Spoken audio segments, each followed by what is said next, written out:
Are you looking for how to fix YouTube trending option not showing or where is trending option on YouTube?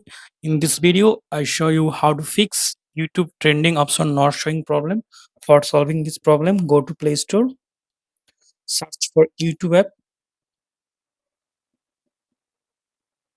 tap on YouTube, update YouTube to latest version.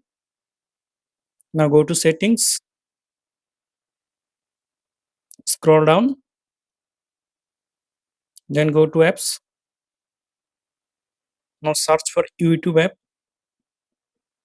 tap on YouTube, scroll down, tap on storage, clear data, delete, tap on force stop. Now open YouTube app.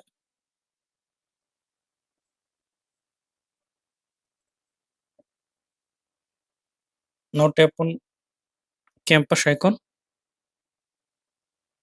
Now tap on music. Here is the YouTube trendy function.